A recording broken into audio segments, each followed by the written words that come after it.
বিসমিল্লাহির রহমানির রহিম। আসসালামু আলাইকুম। ওয়েলকাম টু রঙ্গের Sylhet YouTube channel plus Facebook page. সবাইকে জানাচ্ছি ধন্যবাদ রঙ্গের সিলেট পরিবারের পক্ষ থেকে। আজকে আপনারা দেখতে পারবেন সিলেট টু ফেঞ্চুগঞ্জ রোডও আছি বর্তমানে, আর ফেঞ্চুগঞ্জের রেল ক্রসিং ইলাসপুরের ব্রিজও আপনারা দেখলে রেল ক্রসিং ইলাসপুরের ব্রিজ থেকে আজকে সরাসরি আপনারা ভিডিওর মাধ্যমে দেখানোর চেষ্টা করবো। সুপ্রিয় দর্শক, যেবা যারা আমার ব্লগিং ভিডিও দেখুন বা যেবা যারা আমার রঙ্গের সিলেট ইউটিউব নতুন একটি চ্যানেল খুলছি, শুধু আপনারা বিনোদন দেওয়ার লাগে এবং বিভিন্ন জায়গা তুলে ধরার চেষ্টা করবো এই ইউটিউব চ্যানেলের মাধ্যমে, প্লাস রঙ্গের সিলেট ফেসবুক পেজের মাধ্যমে। বিশেষ করে আমার ভিডিওগুলো যেবা যারা দেখুন বা আমার যেবা যারা ভালোবাসো, সকলের কাছে একান্ত অনুরোধ দেখিলেও আমি ব্রিজের উপরেও পাই আপনারা দেখাইলাম। এটা হচ্ছে গিয়া সিলেট টু ঢাকা ফেঞ্চুগঞ্জ রোড, যেটা এটা হচ্ছে গিয়া একটা এশিয়ান রোড।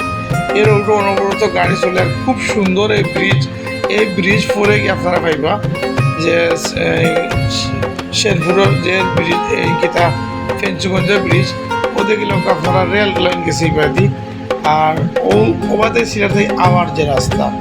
বিশেষ করে আপনারা আমি সবসময়ও সিলেটের প্রাকৃতিকময় সৌন্দর্য ভালো জিনিসগুলো দেখানোর চেষ্টা করি। যে বাজার আমার এই ভিডিওগুলো দেখুন, আমি আপনারা ধন্যবাদ এবং কৃতজ্ঞতা জানাই, কারণ আপনারা ভিডিও দেখুন বিধায় আমি আপনারা দেখুন বিধায় আমি আরও আনন্দ পাই।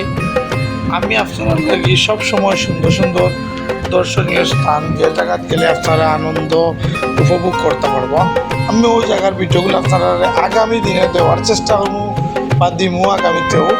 তো বিশেষ করে আমার আজকের এই ভিডিওটা যে যারা দেখবো, আমরা দেশ ও প্রবাসের বাইরে একটু দেখার সুযোগ তৈরি করে দিবা, কারণ একে অন্যের কাছে ভিডিও শেয়ারের মাধ্যমে পৌঁছে দিতে পারে। বিশেষ করে আপনারা দেখতে পারবা খুব সুন্দর এই জায়গাটা, কারণ এটা ব্রিজ হলো উবাইলে বা সেলফি উঠাইলেও ভালো লাগে নিজের কাছে, কারণ খুবই সুন্দর জমা জায়গা। তো বিশেষ করে আপনারা দেখতে পাচ্ছেন, আপনারা দেখাইব আজকে সরাসরি দেখিলে ব্রিজটা খুবই সুন্দর, খুবই ভালো লাগে। তো বিশেষ করে রঙ্গের Sylhet YouTube channel Facebook page রঙ্গের সিলেট আপনারা সপ্তাহ পাইবা, খালি ব্লগিং ভিডিও যেটা পাইমু সপ্তাহ দেখানোর চেষ্টা করবো আপনারা। আর ধন্যবাদ, খুব ভালো থাকবা। আর বেশিরভাগও আমার সিলেটি আঞ্চলিক মাতৃভাষা খেয়াল রাখি।